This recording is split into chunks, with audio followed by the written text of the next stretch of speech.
자, 이번에는 파동의 반사입니다.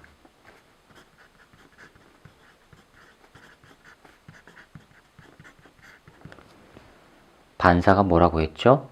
서로 다른 두 매질의 경계면에서 원래의 매질로 되돌아 나오는 현상이라고 했죠. 원래의 매질로 되돌아 나오는 게 반사라고 했어요. 그런데 이 반사가 일어나는 방법에는 두 가지가 있습니다. 고정단 반사와 자유단 반사라고 하는 게 있어요. 이거는 물리학 원에 아마 안 나올 겁니다.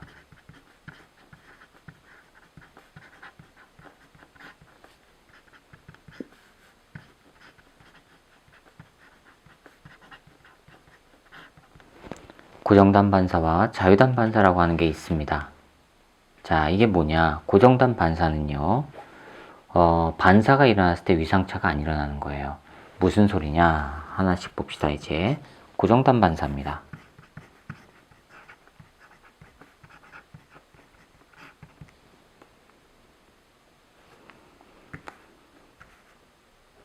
자, 파가 진행해 나가요. 이렇게 진동한 파가 진행해 나간다고 칩시다. 그리고 끝이 고리에 이렇게 매달려 있어요. 벽면에 고리가 박혀 있고 그 고리를 향해서 파가 진행해 나간다고 칩시다. 그럼 시간이 지나면 이 파는요, 이렇게 진행해 가다가 시간이 지나면 이 고리까지 이렇게 도달을 할 거예요. 그렇죠?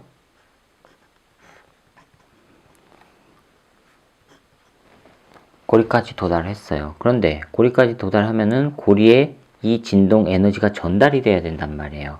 시간이 더 지나고 나면요, 진동 에너지가 전달이 되면 여기 있는 에너지가 전달되면 파는 더 이렇게 이동해 올 거고, 그렇죠? 이동해 오고 더 이동해 오고 더 이동해 하면은 이 부분이 이 고리의 끝부분에 오겠죠. 그러면 끝부분에 오게 되면은 파가 이렇게 사라질 거 아니에요. 에너지가 끝부분일 거란 말이에요. 그렇죠? 그러면 보세요. 한 개의 매질에서 진동해 온 게 고리라고 하는 서로 다른 매질의 경계면에 딱 부딪혔어요. 부딪히고 나면은 반사나 투과가 일어나야 되는데 뚫고 들어가지 못하니까 반사가 일어난단 말이에요. 반사가 일어나는데 이때는 어떻게 일어나냐? 이게 안 움직여요. 고정돼 있어요. 그래서 고정단이에요. 고정돼 있는 곳에서 반사가 일어나요. 그러면 운동 제3법칙이지요. 작용 반작용 법칙. 그 뭐예요? 크기가 같고 방향이 반대. 위쪽으로 진동한 에너지가 여기에 영향을 줬어요. 그러면 반작용에 의해서 아래쪽으로 진동한, 반대로요, 아래쪽으로 진동한 에너지가 전달이 된단 말이에요. 그래서 아래쪽으로 진동한 형태로 이렇게 에너지가 뒤집혀서 퍼져나가요. 이게 고정단 반사예요. 다르게 얘기하면요, 이 에너지, 위쪽으로 진동한 에너지가 시간이 지나갈수록 아래쪽으로 이렇게 들어간다고 치면 돼요. 그 다음에 위쪽으로 최대로 진동한 에너지가 여기 도달하게 되면요, 아래쪽으로 최대한 진동한 게 되죠. 그렇죠? 됐죠? 그 다음에 이 부분이 되면요, 다시 이렇게 되겠죠. 앞쪽이 밀려나고 뒤쪽이 여기 온단 말이에요. 이 상태로 이렇게 전달된 에너지가 이제 밖으로 나가는 겁니다. 이렇게. 작용 반작용 법칙을 이용하면 됩니다. 이게 반사파예요. 이게 입사파고요. 이게 반사파예요. 자, 그러면 입사하고 반사하고는 몇 도 차이예요? 180도 차이죠? 그렇죠?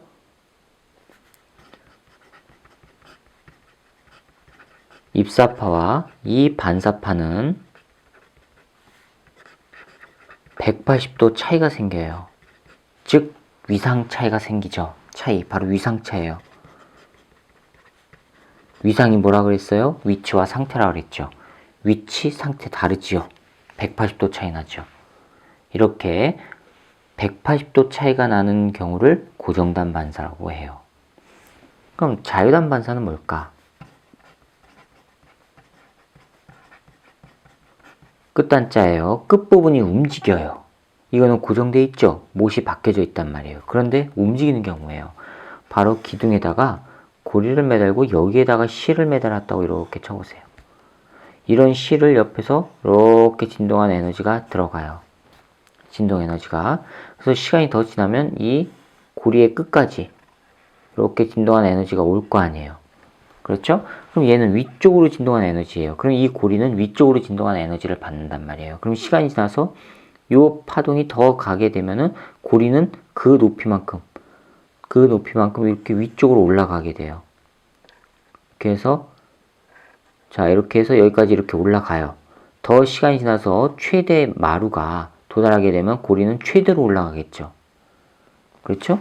그럼 최대로 올라갔다가 고리가 다시 또 내려와요. 그럼 뭐하고 똑같아요? 고리가 여기서 한번 이렇게 진동한 거랑 똑같아요. 그래서 반사도 이렇게 위쪽으로 진동한 반사가 나가요. 뒤집히지가 않고. 왜요? 고리가 움직이니까. 고리가 위쪽으로 진동하는 에너지를 받아서 위로 올라갔다 내려오니까 되돌려주는 파도 위로 진동하는 에너지파를 되돌려준단 말이에요. 이거는 반사파. 그쵸? 그럼 이거는 뭐예요? 입사파와 반사파 위상차가 있어요? 없어요? 위상차가 없어요. 위쪽으로 진동한 거 오면은 위쪽으로 진동한 반사가 나가는 거예요. 이게 자유단 반사예요. 됐습니까? 근데 이거는 그러면 묶여있다고 칩시다. 자, 그럼 만약에 서로 다른 두 매질이라고 그랬죠? 굵기가 다른 두 줄이라고 쳐보세요. 하나는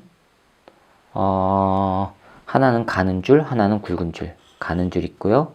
또 하나 굵은 줄 이렇게 있어요. 이놈이 이제 진동을 해서 와요. 이렇게. 두 매질의 경계면 여기에요. 여기에 도달하게 되면 이제 반사가 일어나거나 투과가 일어나야 돼요. 그런데 봅시다. 이거는 움직일 수가 있죠. 오른쪽도 줄이란 말이에요. 움직여요. 됐습니까? 그럼 위쪽으로 진동한 에너지가 오면은요, 여기도 위쪽으로 진동한 에너지 받아서 움직인단 말이에요. 그런데, 자, 가는 줄하고 굵은 줄이에요. 가는 줄하고 굵은 줄. 자, 이 가는 줄은요, 소환매질. 굵은 줄은요, 밀환매질, 즉 빽빽한 밀자 쓴 겁니다. 굵다 보니까 무겁지요. 벽면과 같은 거란 말이에요. 가는 줄 입장에서는 굵은 줄은 벽면과 같습니다. 됐죠?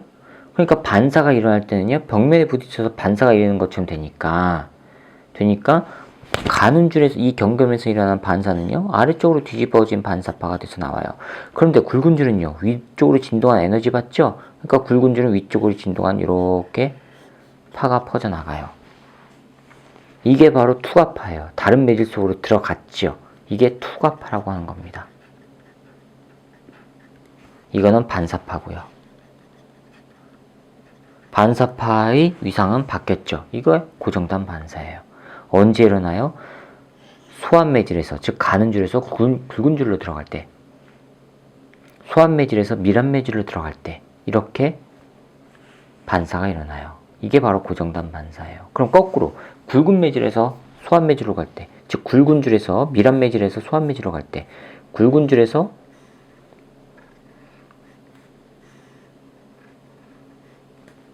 소환매질로 들어갈 때 봅시다. 그럼 경계면에 딱 부딪히면은 굵은 줄 이렇게 되겠죠. 자, 이렇게 딱 경계면에 부딪혀요. 그러면요. 이 굵은 줄 입장에서는 가는 줄은요, 자유롭게 움직일 수 있는 이 고리와 같단 말이에요. 고리와 같으니까 경계면에서 반사가 일어나야 되는데 고리가 올라갔다 내려오는 것처럼 되니까 반사는요, 위쪽으로 진동한 반사가 나와요. 그 다음에 가는 줄은요, 위쪽으로 진동한 에너지 받죠? 위쪽으로 진동한 에너지가 이렇게 퍼져나가요. 이게 투과파예요.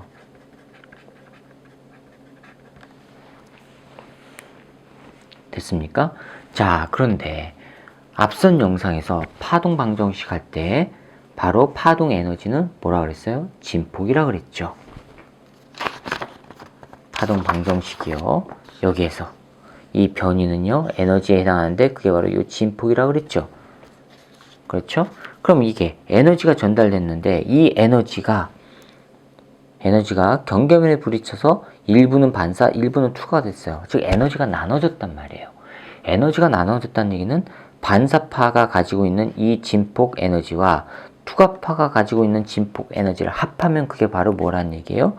입사파가 가지고 있는 진폭 에너지와 같다는 얘기예요. 에너지 보존 법칙입니다. 여기도 마찬가지로요. 입사파가 가지고 있는 이 진폭 에너지는요, 반사파가 가지고 있는 진폭 에너지와 투과파가 가지고 있는 진폭 에너지의 합과 같단 말이에요. 그러면 합과 같다는 얘기는 이 진폭은요, 입사파의 진폭보다는 작다는 얘기죠. 마찬가지로 투과파의 진폭도 입사파의 진폭보다 작다는 얘기예요. 구분이 가셨습니까? 자, 이게 바로 반사예요. 반사입니다. 반사와 투과에 관한 겁니다. 자, 그러면 굴절은 어떻게 일어나냐? 다른 매질 속으로 꺾여 들어가는 게 굴절이라고 그랬죠. 그렇죠? 다른 매질 속으로 꺾여 들어가는 현상, 그게 굴절이라고 했어요. 그게. 자, 그럼 굴절 한번 해봅시다. 아래쪽에다 좀 크게 그릴게요.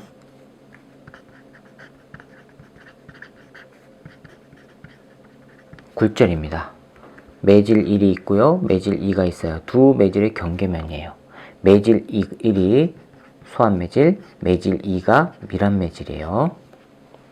소환매질이라는 얘기는 듬성듬성한 매질, 밀환매질은 빽빽한 매질이에요. 자, 여기서 이렇게 평행파가 진행해 온다고 칩시다. 파가 진행해 와서 여기 딱 부딪혔어요. 조금 더 그릴게요. 이렇게 진행해 와요. 진행해 오다가 딱 부딪혔어요. 즉 이겁니다. 평행한 파가 이렇게 진행해 오다가 경계면에 딱 부딪힌 거예요. 이렇게 오다가 경계면에 부딪혔어요. 그럼 이 경계면에서는요, 변화가 일어나요. 부딪힌 경계면의 수직인 선, 이거를 법선이라고 불러요. 두 매질의 경계면의 수직이에요. 수직. 이걸 법선이라고 합니다. 법선. 자, 그러면 법선을 그렸고요. 자, 진행에 들어온 파, 이게 입사파예요. 입사파의 진행 방향과 법선이 이루는 각, 그거를 입사각이라고 불러요. 자, 입사파가 이렇게 진행해 왔죠?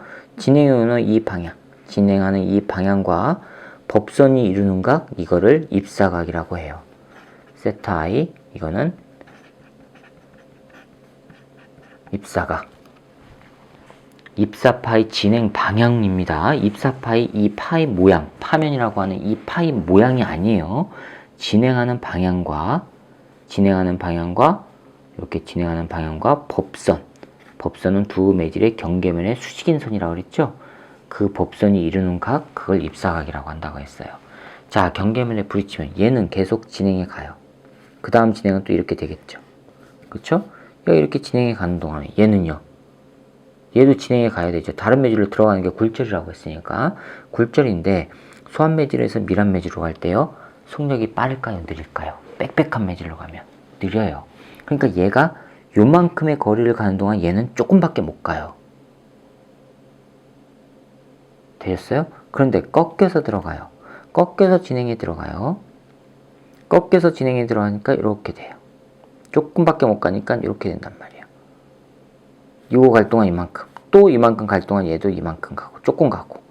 됐습니까?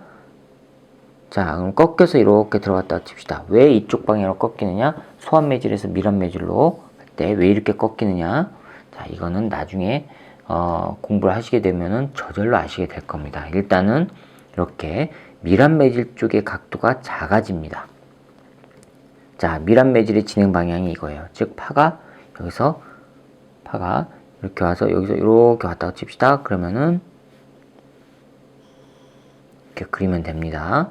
자, 파의 진행 방향과 파가 이루는 모양은 언제나 수직이에요. 그럼 이것도 파가 진행하는 거와 꺾여서 나가는 이 파의 모양과는 또 수직이에요. 그리고 파의 진행 방향과 법선이 이루는 각, 굴절파의 진행 방향과 법선이 이루는 각, 이거를 굴절각이라고 해요.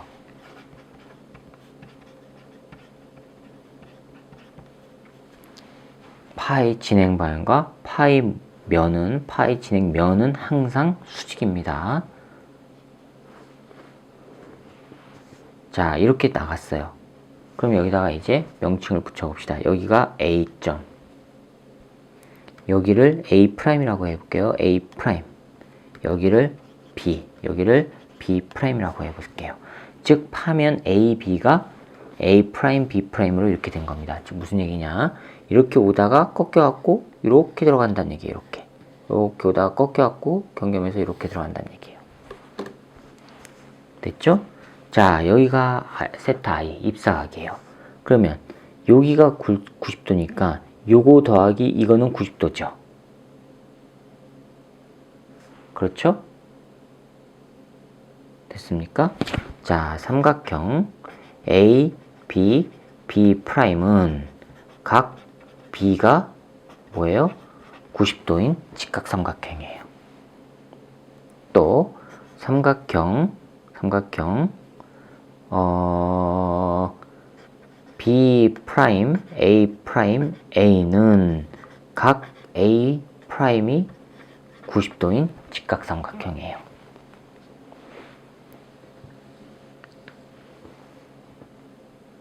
자, 되셨죠? 이 직각삼각형의 피타고라스 정리를 이용하는 겁니다. 직각삼각형의 특징을 이용하는 거예요. 그러면 증명이 돼요. 자, 여기가 세타 I예요. 그러면 요거 더하기 이거는 90도죠. 그렇죠? 그럼 이거 더하기 이것도 90도죠. 법선이니까 90도예요. 그러면 이게 뭐란 얘기예요? 세타 I란 얘기예요. 입사각이란 얘기예요. 마찬가지로 이거 더하기 요거는 90도예요. 그러면 삼각형의 내각의 합은 180도인데 하나가 90도니까 요거 더하기 요거도 90도죠. 그럼 이거의 공통이니까 요게 굴절각 세타 R이란 얘기예요. 되셨죠? 자, 그러면 사인 세타 I를 해봅시다. 사인 세타 I는 뭐분의 뭐예요? 빗변분의 높이죠? 빗변이 뭐예요? A, B'. 선분 A, B' 분의 높이 B, B'. 요거예요. 그렇죠? 자, 그 다음에 사인 세타 R은요. 빗변분의 높이에요. 선분 A, B' 분의 높이 A, A'. 이렇게 나와요. 됐습니까? 자, 첫 번째 매질에서의 파의 전파 속력을 VI. 두 번째 매질에서의 전파 속력을 VR이라고 해볼게요. 자, 그러면 일정 시간 T 동안에 얘가 요만큼 가요. 이 간 거리는 VI 곱하기 T예요. 그럼 같은 시간 동안에 얘는 이만큼 간단 말이에요. 요 거리는 VR 곱하기 T예요. 됐죠? 그러니까 이건 어떻게 나와요? A, B' 분의 B, B' 뭐예요? VI 곱하기 T예요. 얘는요. A, B' 분의 A, A' 뭐예요? VR 곱하기 T예요. 됐습니까? 자, 여기에서 AB는 선분 AB'은요. 사인 세타 I분의 VI T. 여기서 AB'은요. 사인 세타 R분의 VR T예요. 이게 똑같죠? 그렇죠? 그러면 VI T 나누기 사인 세타 I는 VRT 나누기 사인 세타 R이에요. 그렇죠? 이거를 대각선으로 교체시켜 보세요. 그러면 식이 어떻게 돼요?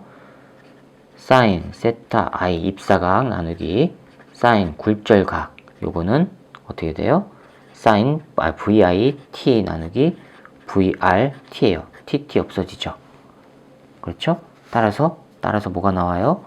사인 세타 입사각 나누기 사인 세타 굴절각은 입사 매질에서의 속력 나누기 굴절 매질에서의 속력. 이렇게 나와요. 이거를 바로 뭐라고 하느냐? 입사 매질에 대한 입사 매질에서 굴절 매질로 갈 때의 굴절이라고 해요. 꺾이는 정도. 되셨습니까? 자, 이렇게 해서 일반적인 굴절 공식이 완성이 됐어요. 이거를 확대한 거는 다음 영상에서 살펴보도록 하겠습니다. 수고하셨습니다.